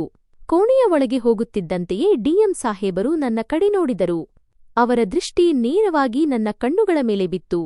ಮಾಲೀಕನು ಇಂದು ನನ್ನ ಕಥೆ ಮುಗಿಯಿತು ಎಂಬಂತೆ ಕುಳಿತಿದ್ದನು ಮತ್ತು ಈ ವಿಷಯ ಅವನಿಗೆ ಒಂದು ವಿಚಿತ್ರ ಸಂತೋಷ ನೀಡುತ್ತಿತ್ತು. ನಾನು ಮೌನವಾಗಿ ನಿಂತಿದ್ದೆ. ಮನಸ್ಸಿನಲ್ಲಿ ಭಯ ಮತ್ತು ತಲೆಯಲ್ಲಿ ವಿಪರೀತ ಟೆನ್ಷನ್ ತುಂಬಿತ್ತು. ಮುಂದೆ ನನ್ನ ಜೊತೆ ಏನಾಗಬಹುದು ಎಂದು ನಾನು ಯೋಚಿಸುತ್ತಿದ್ದೆ. ಡಿಎಂ ಸಾಹೇಬರು ನನ್ನನ್ನು ಆಳವಾಗಿ ನೋಡಿ ನಂತರ ಮೆಲ್ಲನೆ ಹೇಳಿದರು, ನಮಗೆ ನಿಮ್ಮ ಜೊತೆ ಒಂದು ಮುಖ್ಯವಾದ ವಿಷಯ ಮಾತನಾಡಬೇಕಿದೆ. ಅವರು ಕೇಳಿದರು, ನಿಮ್ಮ ಹೆಸರೇನು? ನೀವು ಎಲ್ಲಿ ವಾಸಿಸುತ್ತೀರಿ? ನಾನು ನಡುಗುವ ಧ್ವನಿಯಲ್ಲಿ ನನ್ನ ಹೆಸರು ಮತ್ತು ಮನೆಯ ವಿಳಾಸವನ್ನು ಹೇಳತೊಡಗಿದೆ. ಆದರೆ ಹೃದಯ ಜೋರಾಗಿ ಬಡಿಯುತ್ತಿತ್ತು. ಭಯದಿಂದ ನನ್ನ ಗಂಟಲು ಒಣಗಿ ಹೋಗಿತ್ತು ಮತ್ತು ಮಾತುಗಳು ಬಾಯಲ್ಲೇ ಸಿಕ್ಕಿ ಹಾಕಿಕೊಳ್ಳುತ್ತಿದ್ದವು. ಡಿಎಂ ಸಾಹೇಬರು ಇದನ್ನು ಗಮನಿಸಿದರು. ಅವರು ಮೃದು ಧ್ವನಿಯಲ್ಲಿ ಹೇಳಿದರು, ಹೆದರಬೇಡ, ಇಲ್ಲಿ ಬಾ, ನನ್ನ ಮುಂದೆ ಬಂದು ಕುಳಿತುಕೋ. ನಾನು ಅವರ ಎದುರಿನ ಕುರ್ಚಿಯಲ್ಲಿ ಕುಳಿತುಕೊಂಡೆ. ನನ್ನ ಕೈಗಳು ಪರಸ್ಪರ ಜೋಡಿಸಲ್ಪಟ್ಟಿದ್ದವು ಮತ್ತು ಹಣೆಯ ಪಕ್ಕದಿಂದ ಬೆವರು ಹರಿಯುತ್ತಿತ್ತು. ನಾನು ಧೈರ್ಯ ಮಾಡಿ ಕೇಳಿದೆ, ಜೀ ಸರ್, ಹೇಳಿ, ಏನು ವಿಷಯ? ಅವರು ನೇರವಾಗಿ ವಿಷಯಕ್ಕೆ ಬಂದರು. ಅವರು ಹೇಳಿದರು, ನಿನ್ನೆ ನೀನು ಒಂದು ಮಗುವಿಗೆ ಊಟ ಮಾಡಿಸಿದ್ದೆಯಲ್ಲವೇ? ಇದನ್ನು ಕೇಳಿ ನನ್ನ ಹೃದಯದ ಬಡಿತ ಮತ್ತಷ್ಟು ಹೆಚ್ಚಾಯಿತು. ಅಷ್ಟರಲ್ಲಿ ನನ್ನ ಮಾಲೀಕ ಮಧ್ಯದಲ್ಲೇ ಮಾತನ್ನು ಕತ್ತರಿಸಿ ಬೇಗನೆ ಹೇಳಿದನು, ಹೌದು ಹೌದು ಸರ್, ನನ್ನ ಹತ್ತಿರ ಇದರ ಫೂಟೇಜ್ ಕೂಡ ಇದೆ. ಡಿಎಂ ಸಾಹೇಬರು ತಲೆ ಎತ್ತಿ ಹೇಳಿದರು, ಹೌದಾ, ನಿಮ್ಮ ಹತ್ತಿರ ಫೂಟೇಜ್ ಕೂಡ ಇದೆಯೇ? ಸ್ವಲ್ಪ ನನಗೆ ತೋರಿಸಿ. ಇದರ ನಂತರ ಆ ಫೂಟೇಜ್ ಅನ್ನು ಸ್ಕ್ರೀನ್ ಮೇಲೆ ಹಾಕಲಾಯಿತು. ನಾನು ಸ್ಕ್ರೀನ್ ಮೇಲೆ ಸ್ಪಷ್ಟವಾಗಿ ಕಾಣಿಸುತ್ತಿದ್ದೆ. ಆ ಮಗು ಕೂಡ ಪ್ಲೇಟ್ ಮತ್ತು ಊಟವೂ ಇತ್ತು. ಮಾಲೀಕನು ಹಾಸ್ಯ ಮಾಡುತ್ತಾ ಹೇಳಿದನು, ನೋಡಿ ಸರ್, ಇವನು ಹೀಗೆಯೇ ಕೆಲಸ ಮಾಡುವುದು. ಬೀದಿಯ ಮಕ್ಕಳನ್ನು ಹಿಡಿದು ಅವರಿಗೆ ಊಟ ಮಾಡಿಸುತ್ತಾ ಅಲೆಯುತ್ತಾನೆ. ನಂತರ ಅವನು ಅಸಹ್ಯದಿಂದ ಹೇಳಿದನು, ಯಾರಿಗೆ ಗೊತ್ತು ಇವರು ಎಂತಹ ಅಕ್ರಮ ಸಂತಾನಗಳು? ಇದನ್ನು ಕೇಳಿದ ತಕ್ಷಣ ಡಿಎಂ ಸಾಹೇಬರ ಮುಖದಲ್ಲಿ ಸಿಟ್ಟು ಮೂಡಿತು. ಅವರ ಕಣ್ಣುಗಳು ಕಠಿಣವಾದವು ಮತ್ತು ಧ್ವನಿಯಲ್ಲಿ ಗಾಂಭೀರ್ಯ ಬಂದಿತು. ಅವರು ಹೇಳಿದರು, ಇವನು ಅಕ್ರಮ ಸಂತಾನವಲ್ಲ. ಇದನ್ನು ಕೇಳುತ್ತಿದ್ದಂತೆಯೇ ಕೋಣೆಯಲ್ಲಿ ಸಂಪೂರ್ಣ ಮೌನ ಆವರಿಸಿತು. ಅವರು ಸ್ಪಷ್ಟ ಮಾತುಗಳಲ್ಲಿ ಹೇಳಿದರು, ಇವನು ಎಂಎಲ್ಎ ಸಾಹೇಬರ ಮಗ.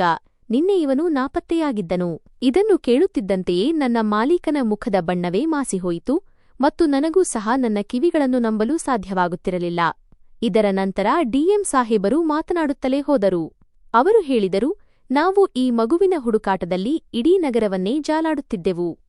ಎಂಎಲ್ಎ ಸಾಹೇಬರು ತಮ್ಮ ಮಗುವನ್ನು ಹುಡುಕಲು ಇಡೀ ನಗರವನ್ನೇ ತಲೆಮೇಲೆ ಹೊತ್ತುಕೊಂಡಿದ್ದರು. ಅಸಲಿಗೆ ಈ ಮಗು ಮಾನಸಿಕವಾಗಿ ಸ್ವಲ್ಪ ದುರ್ಬಲವಾಗಿದೆ. ಇವನಿಗೆ ಮಾತನಾಡಲು ಬರುವುದಿಲ್ಲ ಮತ್ತು ತಾನು ಎಲ್ಲಿದ್ದೇನೆ, ಏನಾಗುತ್ತಿದೆ ಎಂಬುದು ಇವನಿಗೆ ತಿಳಿಯುವುದಿಲ್ಲ.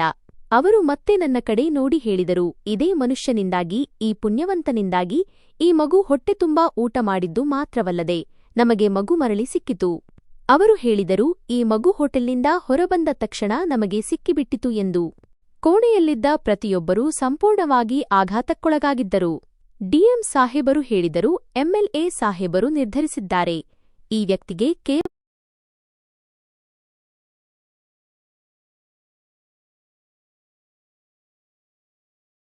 ಕೇವಲ ಬಹುಮಾನ ಮಾತ್ರವಲ್ಲದೆ ಪೂರ್ಣ ಗೌರವದೊಂದಿಗೆ ಸನ್ಮಾನ ಕೂಡ ಮಾಡಲಾಗುವುದು. ಅವರು ಹೇಳಿದರು, ಅದಕ್ಕಾಗಿಯೇ ನಾವು ಇವನನ್ನು ಕರೆದುಕೊಂಡು ಹೋಗಲು ಬಂದಿದ್ದೇವೆ. ನಂತರ ಅವರು ಮಾಲೀಕನ ಕಡೆಗೆ ತಿರುಗಿ ಕಠಿಣ ಧ್ವನಿಯಲ್ಲಿ ಹೇಳಿದರು, ಇನ್ನು ನಿಮ್ಮ ವಿಷಯಕ್ಕೆ ಬಂದರೆ, ನಿಮ್ಮ ವಿರುದ್ಧವೂ ಕೆಲವು ವಿಷಯಗಳು ನಮ್ಮ ಗಮನಕ್ಕೆ ಬಂದಿವೆ. ಅದರ ಮೇಲೆ ಕ್ರಮ ಕೈಗೊಳ್ಳಲಾಗುವುದು ಎಂದು ಅವರು ತಿಳಿಸಿದರು. ಆದರೆ ಒಂದು ಮಾತು ನೆನಪಿಡಿ, ಈ ವ್ಯಕ್ತಿಯನ್ನು ಇಲ್ಲಿಂದ ಕೆಲಸದಿಂದ ತೆಗೆಯುವಂತಿಲ್ಲ ಎಂದು ಎಚ್ಚರಿಸಿದರು. ಇದನ್ನು ಕೇಳಿ ಮಾಲೀಕನ ಗಂಟಲು ಒಣಗಿಹೋಯಿತು. ಅವನ ಮುಖದಲ್ಲಿ ಭಯ ಎದ್ದು ಕಾಣುತ್ತಿತ್ತು. ಒಂದೆಡೆ ನಾನು ಊಟ ಮಾಡಿಸಿದ ಮಗು ಎಂಎಲ್ಎ ಮಗ ಎಂಬ ವಿಷಯಕ್ಕೆ ಅವನು ಬೆಚ್ಚಿಬಿದ್ದಿದ್ದ. ಇನ್ನೊಂದೆಡೆ ತಾನು ಹೋಟೆಲ್ನಲ್ಲಿ ಯಾವ ಅಪರಾಧಿಯನ್ನು ಬಚ್ಚಿಟ್ಟಿದ್ದೇನೆ ಎಂಬುದು ಪೊಲೀಸರಿಗೆ ತಿಳಿದಿದೆ ಎಂಬುದು ಅವನಿಗೆ ಅರ್ಥವಾಯಿತು. ಇದರ ಅರ್ಥ ಸ್ಪಷ್ಟವಾಗಿತ್ತು, ಇನ್ನು ಅವನ ಆಟ ನಡೆಯುವುದಿಲ್ಲ ಮತ್ತು ಹೋಟೆಲ್ ಕೂಡ ಸೀಲ್ ಆಗಬಹುದು. ಇದೆಲ್ಲವೂ ಅವನಿಗೆ ಅರ್ಥವಾಗುತ್ತಿದ್ದಂತೆಯೇ ಅವನ ಉಸಿರು ಕಟ್ಟಿದಂತಾಯಿತು. ಅವನಿಗೆ ಕುರ್ಚಿಯಲ್ಲಿ ನೇರವಾಗಿ ಕುಳಿತುಕೊಳ್ಳಲು ಕೂಡ ಸಾಧ್ಯವಾಗಲಿಲ್ಲ. ಡಿಎಂ ಸಾಹೇಬರು ಎದ್ದು ನಿಂತು ನನಗೆ ಹೇಳಿದರು, ನನ್ನ ಜೊತೆ ಬಾ, ನಾನು ಮೌನವಾಗಿ ಎದ್ದು ಅವರ ಜೊತೆ ಹೊರಗೆ ಬಂದೆ. ನಾನು ಪೊಲೀಸರ ವಾಹನದಲ್ಲಿ ಕುಳಿತುಕೊಂಡೆ. ಅಲ್ಲಿಂದ ಎಲ್ಲಾ ವಾಹನಗಳು ಹೊರಟವು ಮತ್ತು ನನ್ನನ್ನು ಎಂಎಲ್ಎ ಸಾಹೇಬರ ಮನೆಯ ಕಡೆಗೆ ಕರೆದೊಯ್ಯತೊಡಗಿದವು. ನನ್ನ ಮನಸ್ಸಿನಲ್ಲಿ ಒಂದು ವಿಚಿತ್ರವಾದ ನೆಮ್ಮದಿ ಮತ್ತು ಆಶ್ಚರ್ಯ ಎರಡೂ ಇತ್ತು. ಮೋಹಿತ್ ದೂರದಿಂದಲೇ ನನ್ನನ್ನು ನೋಡಿ ಕೈ ಸನ್ನೆಯ ಮೂಲಕ ಗೆಳೆಯ ನಿನ್ನ ಅದೃಷ್ಟವೇ ಖುಲಾಯಿಸಿತು ಎಂದು ಹೇಳಿದನು. ವಾಹನಗಳು ಮುಂದೆ ಸಾಗುತ್ತಿದ್ದವು ಮತ್ತು ಅಲ್ಲಿ ಹೋದ ಮೇಲೆ ನನಗೆ ಯಾವ ಬಹುಮಾನ ಸಿಗಬಹುದು ಎಂದು ನಾನು ಯೋಚಿಸುತ್ತಿದ್ದೆ. ಅವರು ನಿಜವಾಗಿಯೂ ನನ್ನನ್ನು ಎಂಎಲ್ಎ ಸಾಹೇಬರ ಮನೆಗೆ ಕರೆದುಕೊಂಡು ಹೋದರು. ಅದು ಸಾಮಾನ್ಯ ಮನೆಯಾಗಿರಲಿಲ್ಲ. ಅದರ ಬಾಗಿಲನ್ನು ನೋಡಿದರೆ ಇವರು ಕೇವಲ ಸರ್ಕಾರದ ಸಚಿವರು ಮಾತ್ರವಲ್ಲದೆ ಬಹಳ ದೊಡ್ಡ ವ್ಯಕ್ತಿಗಳು ಎಂದು ತಿಳಿಯುತ್ತಿತ್ತು. ಅವರು ಸರ್ಕಾರಿ ಕ್ವಾರ್ಟರ್ಸ್ನಲ್ಲಿ ಇರಲಿಲ್ಲ, ಬದಲಾಗಿ ತಮ್ಮದೇ ಆದ ಅರಮನೆಯಂತಹ ಬಂಗಲೆಯಲ್ಲಿ ವಾಸಿಸುತ್ತಿದ್ದರು. ಅದಕ್ಕೆ ಎತ್ತರವಾದ ಬಾಗಿಲಿತ್ತು, ಹಚ್ಚ ಹಸಿರಾದ ಲಾನ್ ಇತ್ತು. ಎಲ್ಲೆಡೆ ಹಸಿರು ಮತ್ತು ಒಂದು ವಿಚಿತ್ರವಾದ ಶಾಂತಿ ಇತ್ತು. ಅವರು ಆ ಸಮಯದಲ್ಲಿ ಲಾನ್ನಲ್ಲಿ ಕುಳಿತಿದ್ದರು. ನನ್ನನ್ನು ನೋಡುತ್ತಿದ್ದಂತೆಯೇ ಎದ್ದು ನಿಂತರು ಮತ್ತು ನನ್ನನ್ನು ಯಾವುದೋ ಹಳೆಯ ಆತ್ಮೀಯ ಸಂಬಂಧಿಯಂತೆ ಬರಮಾಡಿಕೊಂಡರು. ಅವರು ನನ್ನ ಕೈಯನ್ನು ತಮ್ಮ ಕೈಗಳಲ್ಲಿ ಹಿಡಿದುಕೊಂಡರು.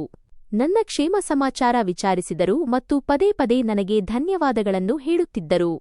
ಅದೇ ಸಮಯದಲ್ಲಿ ಆ ಮಗು ಕೂಡ ಎದುರಿಗೆ ಬಂದಿತು. ಯಾರಿಗೆ ನಾನು ಹೋಟೆಲ್ನಲ್ಲಿ ಊಟ ಮಾಡಿಸಿದ್ದೆನೋ ಅವನು ನನ್ನನ್ನು ನೋಡಿದ ತಕ್ಷಣ ನಗಲು ಪ್ರಾರಂಭಿಸಿದನು ಮತ್ತು ಚಪ್ಪಾಳೆ ತಟ್ಟಿದನು.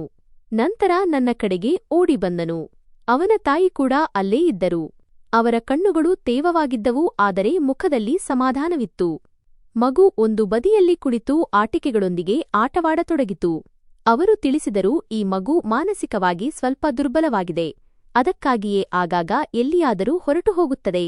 ಇವನಿಗೆ ಮಾತನಾಡಲು ಬರುವುದಿಲ್ಲ ಮತ್ತು ತಾನು ಎಲ್ಲಿಗೆ ಹೋಗುತ್ತಿದ್ದೇನೆ ಎಂದು ಯಾರಿಗೂ ಹೇಳಲು ಸಾಧ್ಯವಿಲ್ಲ. ಬೆಳಿಗ್ಗೆಯೇ ಮಗು ನಾಪತ್ತೆಯಾಗಿತ್ತು ಮತ್ತು ನಾವು ಇಡೀ ನಗರವನ್ನೇ ಹುಡುಕಾಡಿದೆವು ಎಂದು ಅವರು ಹೇಳಿದರು. ಆಗಸ್ಟ್ 24 ಗಂಟೆಗಳು ನಮಗೆ 24 ವರ್ಷಗಳಂತೆ ಭಾಸವಾಯಿತು ಎಂದು ಅವರು ನೋವಿನಿಂದ ಹೇಳಿದರು. ಪೋಷಕರ ಮಗು ಕಳೆದು ಹೋದರೆ ಅವರು ಬದುಕಿರಲು ಸಾಧ್ಯವಿಲ್ಲ, ಸತ್ತವರಲ್ಲೂ ಸೇರಲು ಸಾಧ್ಯವಿಲ್ಲ, ಕೇವಲ ಮಧ್ಯದಲ್ಲೇ ನೇತಾಡುತ್ತಿರುತ್ತಾರೆ ಎಂದು ಅವರು ಹೇಳಿದರು. ನಂತರ ಅವರು ನನ್ನನ್ನು ಕೇಳಿದರು, ನೀನು ಈ ಮಗುವಿಗೆ ಯಾಕೆ ಸಹಾಯ ಮಾಡಿದೆ? ನಾನು ಸತ್ಯವನ್ನೇ ಹೇಳಿದೆ. ನನಗೆ ಮಕ್ಕಳೆಂದರೆ ತುಂಬಾ ಇಷ್ಟ ಮತ್ತು ನನಗೆ ಮಕ್ಕಳಿಲ್ಲ ಎಂದು. ನಂತರ ಮಾತುಕತೆಯಲ್ಲೇ ನಮಗೆ ಯಾಕೆ ಮಕ್ಕಳಿಲ್ಲ ಎಂಬ ವಿಷಯವು ಪ್ರಸ್ತಾಪವಾಯಿತು. ಏನಾದರೂ ತೊಂದರೆ ಇದೆಯೇ ಎಂದು ಅವರು ಕೇಳಿದರು.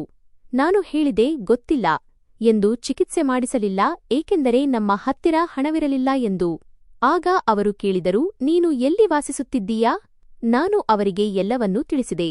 ಮನೆಯ ಪರಿಸ್ಥಿತಿ, ತಾಯಿಯ ಕಾಯಿಲೆ, ಪತ್ನಿಯ ಅಶಕ್ತತೆ ಮತ್ತು ಆ ಮನೆಯ ಪಕ್ಕದಲ್ಲಿರುವ ಕಸದ ರಾಶಿ. ಇದೆಲ್ಲವನ್ನೂ ಕೇಳಿ ಅವರು ಮೌನವಾದರು. ನಂತರ ಹೇಳಿದರು, ಅಂತಹ ಜಾಗದಲ್ಲಿ ನೀವು ಇರಲೇಬಾರದು, ಇಲ್ಲದಿದ್ದರೆ ನೀವು ಎಂದಿಗೂ ಗುಣಮುಖರಾಗುವುದಿಲ್ಲ ಎಂದು. ನಾನು ಹೇಳಿದೆ, ಏನು ಮಾಡುವುದು ಸಾಹೇಬರೇ, ನಾವು ಬಡವರು. ನಂತರ ಹೋಟೆಲ್ ಮಾಲೀಕ ಇದೇ ವಿಷಯಕ್ಕೆ ನನ್ನ 2 ತಿಂಗಳ ಸಂಬಳವನ್ನು ಕಡಿತಗೊಳಿಸಿದ್ದಾನೆ ಮತ್ತು ಈಗ ನಾನು ತುಂಬಾ ಅಸಹಾಯಕನಾಗಿದ್ದೇನೆ ಎಂಬ ವಿಷಯವನ್ನು ನಾನು ಅವರಿಗೆ ತಿಳಿಸಿದೆ. ಅವರು ಹೇಳಿದರು, ಆ ಮಾಲೀಕನ ಬಗ್ಗೆ ನೀನು ಚಿಂತಿಸಬೇಡ. ಅವನು ಮಾಡಿದ ಕೃತ್ಯ ಈಗಲೇ ಡಿಎಂ ಸಾಹೇಬರ ಗಮನಕ್ಕೆ ಬಂದಿದೆ. ನಾವು ಇದರ ದೂರು ಹಿಡಿದು ಪೊಲೀಸರ ಬಳಿ ಹೋಗಿದ್ದೆವು, ಆದರೆ ಪೊಲೀಸರು ಹಣ ತಿಂದಿದ್ದಾರೆ ಎಂದು ಅವರು ಹೇಳಿದ್ದ ವಿಷಯವನ್ನು ನಾನು ಅವರಿಗೆ ತಿಳಿಸಿದೆ. ಡಿಎಂ ಸಾಹೇಬರು ತಕ್ಷಣವೇ ಕೇಳಿದರು, ಯಾವ ಪೊಲೀಸವನು? ನಾನು ಆ ಹೆಸರನ್ನು ಹೇಳಿದೆ.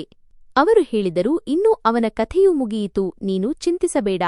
ನಂತರ ಅವರು ನನ್ನ ಕಡೆ ನೋಡಿ ಹೇಳಿದರು, ನಿನಗಾಗಿ ನಾನು ಏನಾದರೂ ವಿಶೇಷವಾದುದನ್ನು ಮಾಡಲು ಬಯಸುತ್ತೇನೆ. ಅದರಿಂದ ನಿನ್ನ ಜೀವನ ಸುಧಾರಿಸಬೇಕು ಮತ್ತು ನಿನ್ನ ಕುಟುಂಬಕ್ಕೂ ಪ್ರಯೋಜನವಾಗಬೇಕು. ಅವರು ಮುಂದುವರಿಸಿ ಹೇಳಿದರು, ನನ್ನ ಒಬ್ಬ ಗೆಳೆಯನಿದ್ದಾನೆ, ಅವನಿಗೆ ಒಂದು ದೊಡ್ಡ ಹೋಟೆಲ್ ಇದೆ. ನಾನು ನಿನಗೆ ಅಲ್ಲಿ ಮ್ಯಾನೇಜರ್ ಕೆಲಸ ಕೊಡಿಸುತ್ತೇನೆ, ವೇಟರ್ ಕೆಲಸವಲ್ಲ. ನಾನು ಕೇಳಿದೆ, ನಿಜವಾಗಿಯೂ ಮ್ಯಾನೇಜರ್ ಕೆಲಸವೇ? ಅವರು ಕೇಳಿದರು, ಹೇಳು, ನೀನು ಎಷ್ಟು ಓದಿದ್ದೀಯಾ? ನಾನು ಹೇಳಿದೆ, ನಾನು ಪದವಿ ಗ್ರಾಜ್ಯುಯೇಷನ್ ಮುಗಿಸಿದ್ದೇನೆ ಮತ್ತು ನನಗೆ ಇಂಗ್ಲಿಷ್ ಕೂಡ ಮಾತನಾಡಲು ಬರುತ್ತದೆ. ಇದನ್ನು ಕೇಳಿ ಅವರು ಮುಗುಳ್ನಕ್ಕರು. ಹಾಗಿದ್ದರೆ ಇನ್ನೇನು ಬೇಕು ಎಂದರು. ನಂತರ ಅವರು ಇನ್ನೊಂದು ಮಾತು ಹೇಳಿದರು. ಅದನ್ನು ಕೇಳಿ ನನ್ನ ಮೈ ನಡುಗಿತು. ಅವರು ಹೇಳಿದರು, ಇಂದಿನಿಂದ ನೀನು ನಮ್ಮ ಮನೆಯಲ್ಲೇ ಇರುತ್ತೀಯಾ? ಲಾನ್ನ ಒಂದು ಬದಿಯಲ್ಲಿ ಅನೆಕ್ಸಿ ಇದೆ. ಅದರಲ್ಲಿ 3 ಕೋಣೆಗಳಿವೆ. ಕಿಚನ್, ಬಾತ್ರೂಮ್, ವಿದ್ಯುತ್, ನೀರು, ಎಲ್ಲದಕ್ಕೂ ಪ್ರತ್ಯೇಕ ವ್ಯವಸ್ಥೆಯಿದೆ. ನೀನು ಇಲ್ಲೇ ಇರು ಮತ್ತು ನೀನು ನಮಗಾಗಿ ಯಾವುದೇ ಕೆಲಸ ಮಾಡುವ ಅಗತ್ಯವಿಲ್ಲ. ನಿನ್ನ ಜೀವನವನ್ನು ನೆಮ್ಮದಿಯಿಂದ ಸಾಗಿಸು. ನಾನು ಅಲ್ಲಿಯೇ ಕುಳಿತು ಅಳತೊಡಗಿದೆ. ನನ್ನ ಕಣ್ಣೀರು ನಿಲ್ಲುತ್ತಲೇ ಇರಲಿಲ್ಲ. ನಾನು ಪದೇ ಪದೇ ಅವರಿಗೆ ಧನ್ಯವಾದ ಅರ್ಪಿಸುತ್ತಿದ್ದೆ. ಅವರು ಹೇಳಿದರು, ಧನ್ಯವಾದ ಹೇಳುವ ಅಗತ್ಯವಿಲ್ಲ, ಏಕೆಂದರೆ ಇದು ನಿನ್ನ ಹಕ್ಕು. ಮರುದಿನವೇ ನಾನು ನನ್ನ ತಾಯಿ ಮತ್ತು ಪತ್ನಿಯನ್ನು ಕರೆದುಕೊಂಡು ಅಲ್ಲಿಗೆ ಶಿಫ್ಟ್ ಆದೆ. ನಮಗೆ ಆ ಮನೆ ಒಂದು ಕನಸಿಗಿಂತ ಕಡಿಮೆಯೇನೂ ಇರಲಿಲ್ಲ. ನಾವು ಎಂದೂ ಯೋಚಿಸದಂತಹ ಕನಸಾಗಿತ್ತು ಅದು. ನನ್ನ ತಾಯಿ ನೆಮ್ಮದಿಯ ನಿಟ್ಟುಸಿರು ಬಿಟ್ಟರು. ನನ್ನ ಪತ್ನಿಯ ಕಣ್ಣುಗಳಲ್ಲಿ ವರ್ಷಗಳ ನಂತರ ಶಾಂತಿ ಕಂಡಿತು. ನಾನು ಮೋಹಿತ್ಗೂ ಎಲ್ಲವನ್ನೂ ತಿಳಿಸಿದೆ. ಅವನು ಕೂಡ ಕೇಳಿ ತುಂಬಾ ಸಂತೋಷಪಟ್ಟನು. ನಾನು ಶಿಫಾರಸು ಮಾಡಿ ಮೋಹಿತ್ಗೂ ಒಂದು ಒಳ್ಳೆಯ ಹೋಟೆಲ್ನಲ್ಲಿ ಕೆಲಸ ಕೊಡಿಸಿದೆ. ಅವರು ಹೇಳಿದರು, ಯಾವುದೇ ತೊಂದರೆಯಿಲ್ಲ ಎಂದು. ಆ ದಿನ ನನಗೆ ಮೊದಲ ಬಾರಿಗೆ ಅನಿಸಿತು, ಮನುಷ್ಯನ ಮನಸ್ಸು ಶುದ್ಧವಾಗಿದ್ದರೆ ಕಡುಗತ್ತಲ ರಾತ್ರಿಯ ನಂತರ ಒಂದು ಬೆಳ್ಳನೆಯ ಬೆಳಗು ಖಂಡಿತ ಬರುತ್ತದೆ ಎಂದು. ಅದರ ನಂತರ, ಈ ಪರೀಕ್ಷೆಯ ನಂತರ ನಮ್ಮ ಜೀವನ ನಿಜವಾಗಿಯೂ ಸುಧಾರಿಸಿತು. ವರ್ಷಗಳ ನಂತರ ಉಸಿರಾಡಲು ಶುದ್ಧ ಗಾಳಿ ಸಿಕ್ಕಂತಾಯಿತು. ನನ್ನ ತಾಯಿಗೆ ಅಲ್ಲಿ ಸರಿಯಾದ ಚಿಕಿತ್ಸೆ ದೊರೆಯಿತು. ಒಳ್ಳೆಯ ಔಷಧಿಗಳು, ಸ್ವಚ್ಛ ವಾತಾವರಣ, ಸಮಯಕ್ಕೆ ಸರಿಯಾಗಿ ಊಟ, ಈ ಕಾರಣಗಳಿಂದ ಕೆಲವೇ ವಾರಗಳಲ್ಲಿ ಅವರ ಸ್ಥಿತಿ ಬದಲಾಗತೊಡಗಿತು. ಯಾವಾಗಲೂ ಮಂಚದ ಮೇಲೆಯೇ ಇರುತ್ತಿದ್ದವರು ಈಗ ತಾವಾಗಿಯೇ ಎದ್ದು ಕುಳಿತುಕೊಳ್ಳತೊಡಗಿದರು. ಅವರ ಮುಖದ ಮೇಲಿನ ಬಾವು ಕೂಡ ಕಡಿಮೆಯಾಯಿತು. ಕಣ್ಣುಗಳಲ್ಲಿ ಮತ್ತೆ ಜೀವನದ ಕಳೆ ಕಾಣಿಸತೊಡಗಿತು. ನನ್ನ ಪತ್ನಿ ಕೂಡ ಮೊದಲಿನಿಗಿಂತ ಚೆನ್ನಾಗಿ ಇರತೊಡಗಿದಳು. ಯಾವಾಗಲೂ ಜ್ವರ ಮತ್ತು ನೋವಿನಿಂದ ಬಳಲುತ್ತಿದ್ದವಳು ಈಗ ಲವಲವಿಕೆಯಿಂದ ಇದ್ದಾಳೆ. ಅವಳ ಮುಖದಲ್ಲಿ ವರ್ಷಗಳಿಂದ ನಾನು ಕಾಣದ ಆ ಕಿರುನಗೆ ಮರಳಿ ಬಂದಿತ್ತು. ಏಕೆಂದರೆ ಅಸಲಿ ಸಮಸ್ಯೆಯೇ ಆ ಗಲೀಜು, ವಾಸನೆ ಮತ್ತು ರೋಗ ತರುವಂತಹ ವಾತಾವರಣವಾಗಿತ್ತು. ನಾವು ಸ್ವಚ್ಛವಾದ ವಾತಾವರಣಕ್ಕೆ ಬಂದಾಗ ನಮ್ಮ ರೂಪವೇ ಬದಲಾಗಿ ಹೋಯಿತು. ಉಸಿರಾಡುವುದು ಸುಲಭವಾಯಿತು.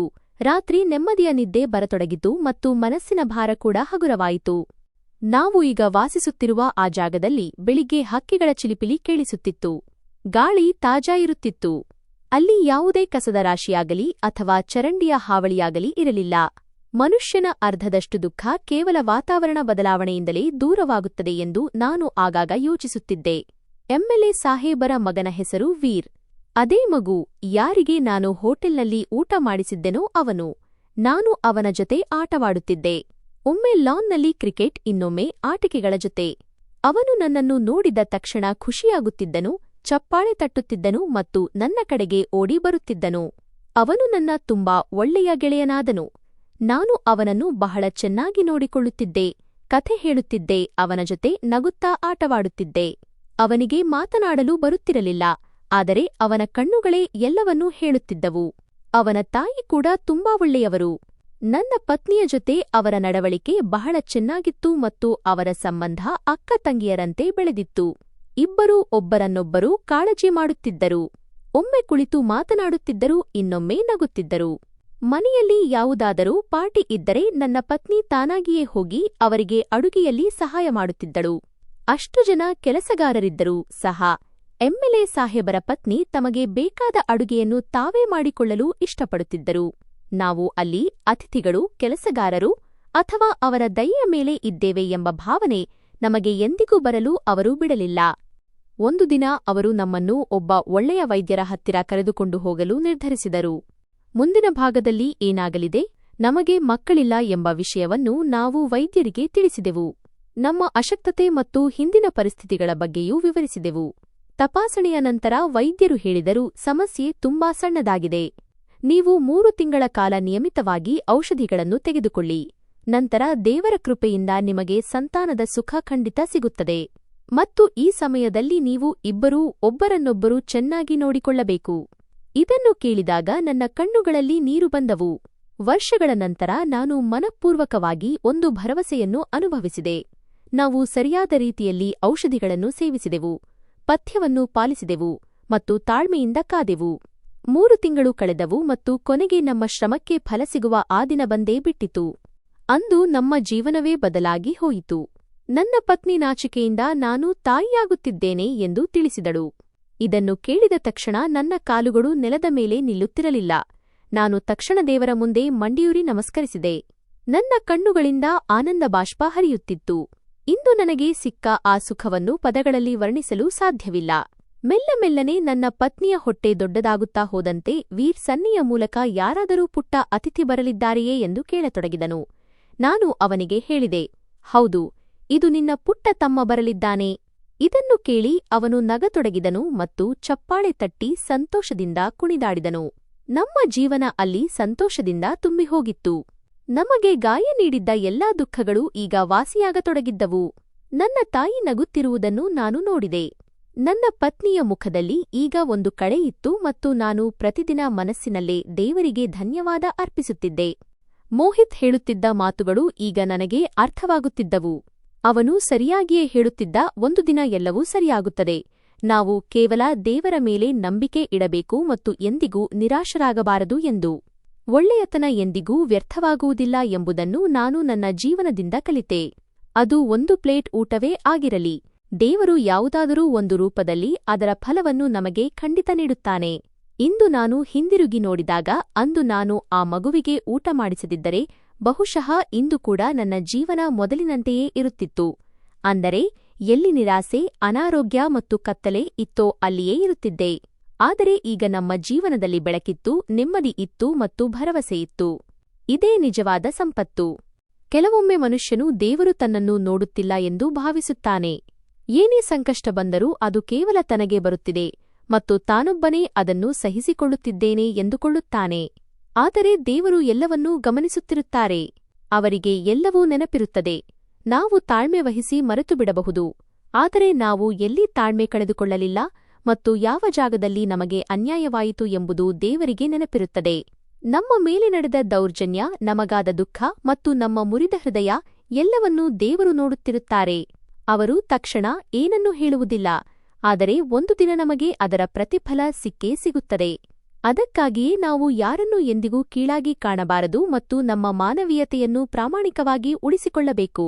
ಯಾರಿಗಾದರೂ ಸಹಾಯ ಮಾಡುವ ಅವಕಾಶ ಸಿಕ್ಕಾಗ ಅದನ್ನು ಎಂದಿಗೂ ಕೈಬಿಡಬಾರದು, ಏಕೆಂದರೆ ನಿಮ್ಮ ಯಾವ ಒಳ್ಳೆಯ ಕೆಲಸ ನಿಮ್ಮ ಜೀವನವನ್ನೇ ಬದಲಿಸುತ್ತದೆ ಎಂಬುದು ಯಾರಿಗೆ ಗೊತ್ತು. ಹಾಗಾದರೆ ಗೆಳೆಯರೇ, ನಿಮಗೆ ಈ ಕಥೆ ಇಷ್ಟವಾಗಿದ್ದರೆ ದಯವಿಟ್ಟು ಕಮೆಂಟ್ ಮೂಲಕ ನಮಗೆ ತಿಳಿಸಿ. ವಿಡಿಯೋವನ್ನು ಲೈಕ್ ಮಾಡಿ, ಹೈಪ್ ನೀಡಿ ಮತ್ತು ಆದಷ್ಟು ಹೆಚ್ಚು ಶೇರ್ ಮಾಡಿ. ಚಾನೆಲ್ಗೆ ಹೊಸಬರಾಗಿದ್ದರೆ ಸಬ್ಸ್ಕ್ರೈಬ್ ಮಾಡಿ ಮತ್ತು ನೋಟಿಫಿಕೇಷನ್ ಬೆಲ್ ಒತ್ತಿ. ಇದರಿಂದ ಮುಂದಿನ ಅಪ್ಡೇಟ್ ನಿಮಗೆ ಮೊದಲು ಸಿಗುತ್ತದೆ. ಈ ಕಥೆಯನ್ನು ಕೇವಲ ಪ್ರೇರಣೆ ಮತ್ತು ಮನರಂಜನೆಯ ಉದ್ದೇಶದಿಂದ ಬರೆಯಲಾಗಿದೆ ಮತ್ತು ಇದರ ಎಲ್ಲಾ ಪಾತ್ರಗಳು ಹಾಗೂ ಘಟನೆಗಳು ಕಾಲ್ಪನಿಕವಾಗಿವೆ. ಯಾವುದೇ ವ್ಯಕ್ತಿ, ಸ್ಥಳ ಅಥವಾ ಘಟನೆಗೆ ಇದು ವಾಸ್ತವಿಕ ಸಂಬಂಧವನ್ನು ಹೊಂದಿಲ್ಲ. ಮಾನವೀಯತೆ, ಒಳ್ಳೆಯತನ ಮತ್ತು ಸಕಾರಾತ್ಮಕ ಆಲೋಚನೆಯ ಸಂದೇಶವನ್ನು ನೀಡುವುದು ಈ ಕಥೆಯ ಉದ್ದೇಶವಾಗಿದೆ. ಧನ್ಯವಾದಗಳು.